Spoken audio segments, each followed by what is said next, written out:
함께 기도드리겠습니다. 아버지 하나님, 2025년 마지막 달을 또 시작하게 하심을 감사드립니다. 이 복된 대림절, 주님의 그 온전한 사랑이 우리에게 충만히 임해오기를 사모하며 이 12월 첫날을 시작하게 하셨으니 오늘도 주의 사랑의 음성이 밝히 들려오게 하시고 우리 걸음마다 주님의 사랑이 붙잡아 이끄는 은총 가운데 살아감에 부족함 없도록 이 시간 말씀이 육신이 되어 우리 가운데 임하신 주님, 말씀으로 우리 마음과 영혼을 환히 밝히시고 임하시고 역사하여 주시옵소서. 예수님 이름으로 기도합니다. 아멘. 오늘 우리에게 주시는 하나님 말씀은 사무엘하 8장 15절부터 18절의 말씀입니다. 사무엘하 8장 15절부터 18절의 말씀을 봉독해 드리겠습니다. 하나님의 말씀입니다. 다윗이 온 이스라엘을 다스려 다윗이 모든 백성에게 정의와 공의를 행할세 스루야의 아들 요압은 군사령관이 되고 아힐룻의 아들 여호사밧은 사관이 되고 아히두베의 아들 사독과 아비아달의 아들 아히멜렉은 제사장이 되고 스라야는 서기관이 되고 여호야다의 아들 브나야는 그렛 사람과 블렛 사람을 관할하고 다윗의 아들들은 대신들이 되니라. 아멘.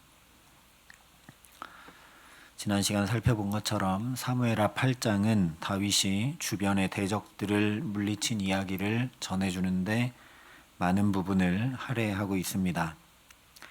언뜻 보면 다윗이 정복 전쟁을 펼치면서 애굽과 같은 제국주의로 전락하는 것처럼 보이지만 전체 맥락에서 보면 하나님의 명령을 따라 이스라엘의 거룩을 위협하고 무너뜨리려는 가나안 족속을 멸하는 일이었습니다.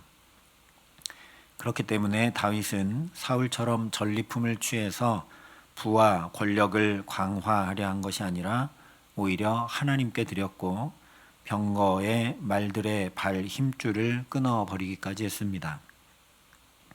하나님 앞에서 행하고 하나님만 의지하며 하나님의 말씀만 지켜 행하겠다는 믿음의 결단이었습니다.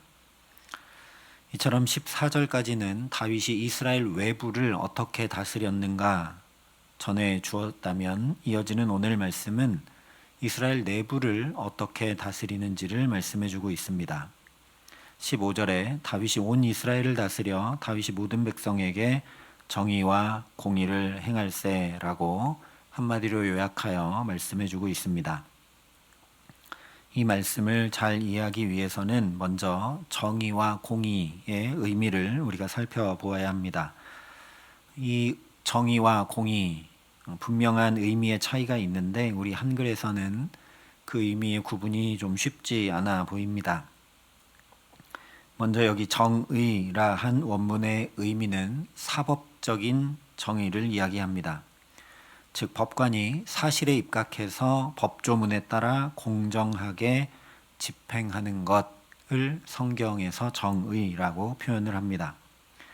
레위기 19장에 보면 너희는 재판할 때에 불의를 행하지 말며 가난한 자의 편을 들지 말며 세력 있는 자라고 두둔하지 말고 공의로 사람을 재판하라 한 말씀의 이 재판이 오늘 정의와 같은 의미입니다.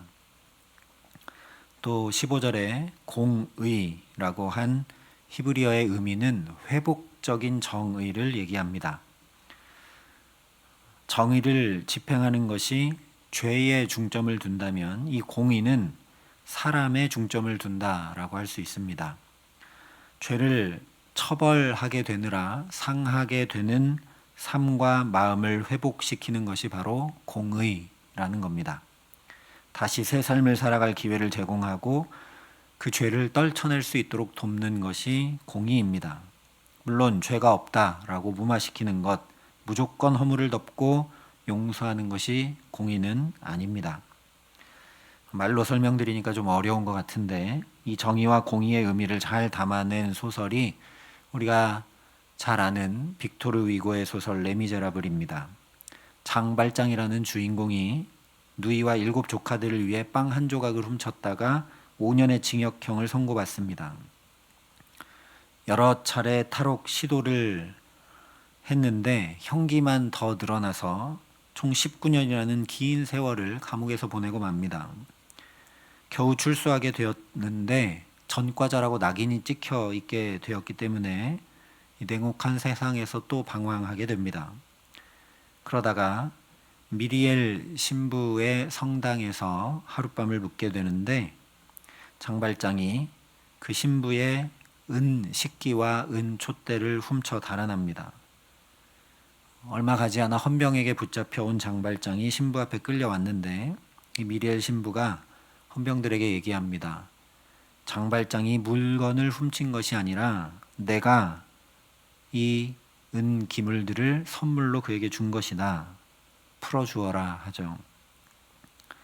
뿐만 아니라 장발장에게 내가 당신의 영혼을 사서 하나님께 드렸다라고 하면서 새 사람이 되도록 격려해 주기까지 합니다. 이 미리엘 신부의 조건 없는 사랑, 용서에 감동한 장발장이 과거의 삶을 다 깨끗이 청산하고 정직하고 선한 사람이 되어서 나중에는 시장이 되어 어려운 사람들을 돕는 훌륭한 인물이 됩니다. 이처럼 정의는 냉철하게 죄를 직시하여 깨닫게 하고 그 죄에 대해 긍휼이 아니라 책임을 지게 하고 죄값을 치르게 합니다. 빵을 훔치는 도둑질을 했기 때문에 5년 징역형을 내리는 거죠. 그러나 공의는 죄를 떨쳐내고 새롭게 살아갈 수 있도록 신부처럼 또 살피고 돕고 세우는 겁니다.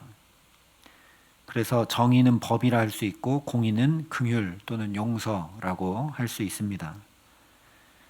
그런데 정의, 즉 법만 있으면 냉혹해지겠죠. 반대로 공의, 즉 긍휼과 용서만 있으면 바로 설 수 없을 겁니다. 그렇기 때문에 시편에 보면 인애와 진리가 같이 만나고 의와 화평이 서로 입맞추었다라고 노래합니다. 우리의 힘과 지혜로는 이것이 불가능이지만 하나님 안에서는 이 정의와 공의가 함께 실현된다라는 노래죠. 이것이 극명하게 드러난 자리가 바로 예수님의 십자가입니다. 하나님께서 독생자 예수 그리스도를 저 십자가에 내어주심으로 냉철하게 죄값을 모두 다 남김없이 온전히 치르게 하신 것이 정의라면 그 죄로 인해 원래는 죽을 수밖에 없는 죄인된 우리가 죄를 모두 씻어내게 하시고 참으로 새 사람이 되어 감히 하나님의 자녀 되어 살게 하신 것이 바로 공의입니다.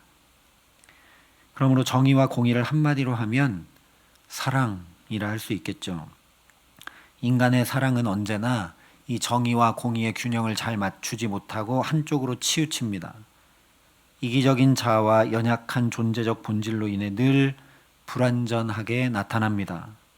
하지만 요한 1서에 말씀한 대로 하나님은 사랑 자체이시고 십자가에서 그 온전한 사랑을 우리에게 확증해 주셨습니다. 그러니 우리가 생각해야 될 것은 다윗이 외적으로가 아니라 내적으로 정의와 공의를 행했던 것을 기억하고 먼저 우리의 내면, 우리의 마음과 영혼을 그렇게 정의와 공의로 다스려 나갈 줄 알아야 된다라는 겁니다. 그렇게 하려면 사랑이신 하나님 의지하지 않고는 불가능입니다. 그렇지 않다면 다윗도 이스라엘을 정의와 공의로 다스리는 것이 아니라 힘과 권력으로 다스리면서 하나님 나라가 아니라 자신의 나라를 세우며 군림하는 제국의 왕이 되고 말았을 겁니다. 자신의 내면, 자기의 마음과 영혼을 먼저 하나님의 사랑으로 가득 채웠기 때문에 이스라엘 외부를 다스릴 때나 이스라엘 내부를 다스릴 때나 변함없이 하나님 의지하고 하나님께 드릴 만한 그런 중심과 태도로 나갈 수 있었다라는 겁니다. 실제로 사울의 칼날을 피할 때도 기나긴 도피 생활 가운데도 하나님의 지켜 보호하시는 사랑을 경험했고 왕의 집안도 아니고 식구들마저도 찾지도 않고 무시했던 자신을 하나님께서 왕 삼아 주실 뿐 아니라 사방에 평안을 주시고 존귀케 하시는 은혜와 사랑을 가득 더해 주신 것을 다윗이 늘 경험하고 살았습니다. 그러니 우리도 부단히 사랑이신 하나님만 의지하고 그 하나님의 온전한 사랑을 먼저 받고 경험하고 누릴 수 있게 해달라고 간구할 수 있기를 바랍니다.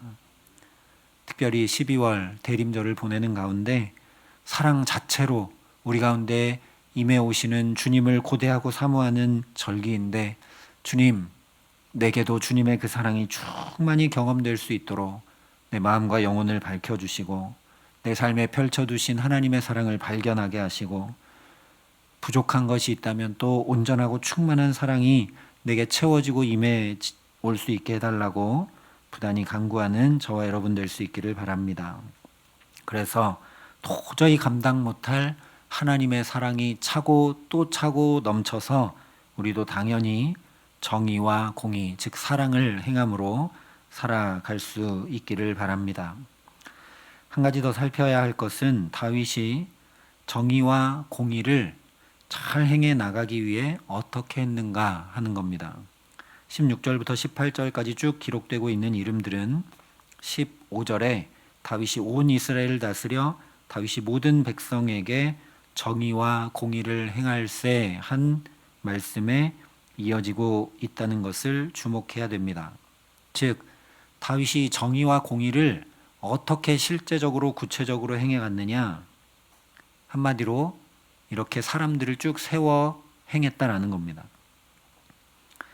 언제나 정의와 공의가 함께 춤추는 하나님 나라는 혼자 이루어가는 것이 아닙니다. 다윗이 그렇게 하나님 사랑하고 하나님 뜻만 구하고 하나님 앞에서 행하며 하나님께 드릴 만한 언행 심사로 행했으니까 다윗이 직접 스스로 혼자 정의와 공의를 행하며 다스리면 될 것 같습니다. 다른 사람들이 어떻게 이 다윗보다 더 뛰어날 수 있겠습니까? 그러나 내가 뛰어나다고, 내가 신실하다고 내 방법, 내 뜻만 옳고 바른 것이 아님을 우리가 분명히 알아야 합니다. 정의와 공의를 아무리 올바르게 실행한다 해도 나 혼자 하면 그것은 독재일 수밖에 없습니다. 실제로 후에 다윗이 인구조사를 명하는데 오늘 군사령관으로 세움받은 중책을 가진 이 요압, 그런데 이 요압이 어떻게 했었냐면 아브넬도 죽였고 다윗의 통치에 계속 걸림돌과 방해가 되었었는데, 다윗이 인구조사를 명하니까 이 요압이 어떻게 하느냐, 오히려 다윗에게 인구조사는 하나님의 뜻이 아니다 라고 직언하면서 오히려 다윗을 깨우치는 것을 보게 됩니다. 다윗이 잘할 것 같지만 그렇지 않다는 거죠.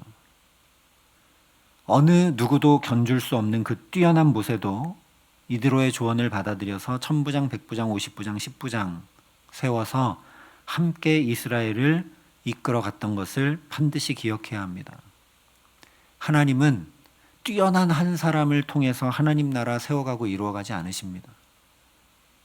모세가 출애굽시켜서 가나안 땅까지 다 들어가 정복하고 땅 분배하고 하지 않았습니다. 모세는 가나안 들어가지 않고 죽습니다. 이어서 여호수아가 하죠. 예수님도 혼자 하지 않으셨습니다. 12제자 불러 모으시고 예수님이 다 하셔도 충분하고 다 되는데 예수님 딱 거기까지 하시고 12제자들에게 복음 맡기셨습니다. 그런데 우리는 이것을 기억하지 못하고 교만할 때가 참 많은 것 같습니다. 사무엘 하는 사울 시대에 무너졌던 왕권 구축, 하나님 나라의 구축이라고 할 수 있다고 말씀드렸습니다. 그것은 바로 이렇게 정의와 공의를 세워 나가는 일임을 오늘 8장이 전해주고 있는 겁니다. 그러니 이렇게 자아와 욕망으로 가득 찬 세대 한가운데서 우리 마음과 영혼도 또 우리 삶도 정의와 공의, 즉 사랑을 행해 나가는데 부족함 없는 은혜로 충만케 하시기를 간절히 소망합니다. 또한 이렇게 이기적이고 개인적인 시대에 홀로가 아니라 더불어 함께 마음을 모으고 협력하고 서로 도우며 정의와 공의를 구체적이고 실제적으로 행해 나가는 우리 모두가 될 수 있기를 간절히 기도합니다. 그래서 우리 삶에도 다윗과 같이 내적으로도 외적으로도 죄와 싸워 승리하고 평강과 은혜가 가득 넘치는 하나님 나라가 더 가까이, 더 온전히, 더 아름답게 이루어지게 하시는 귀한 은총 더해 주시기를 예수님의 이름으로 간절히 축원합니다. 함께 기도하시겠습니다. 아버지 하나님, 이기적이고 개인적이고 욕망이 가득 찬 이 시대와 세대 가운데 주의 정의와 공의를 행하며 사랑으로 살아갈 수 있도록 우리를 붙들어 주시옵소서. 각자 도생하는 이 시대 가운데 혼자가 아니라 더불어 함께 어떻게 하면 함께 하나님 나라 이루어갈까 고민하고 서로 붙들고 서로 세우고 서로 돕는 삶을 살아갈 수 있도록 우리를 붙드시고 역사하여 주시옵소서.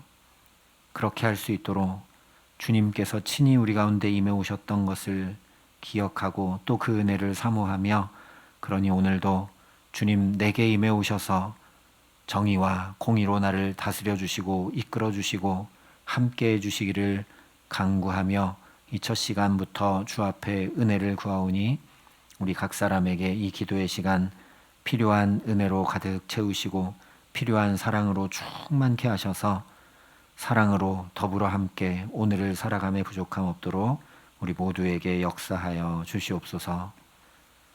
이제는 주 예수 그리스도의 은혜와 하나님의 사랑과 성령님의 교통하심이 여기 머리 숙여 주님의 뒤를 따라 정의와 공의로 사랑으로 행하며 살아가기를 소원하고 결단하는 여기 모인 모든 주의 성도들과 사랑의 빛 꾀보든 교우들과 이 나라 이 민족과 이 귀한 복음을 오늘도 세계 만방에 전하시는 선교사님들 가운데 이제로부터 영원토록 함께 하시기를 간절히 축원하옵나이다. 아멘.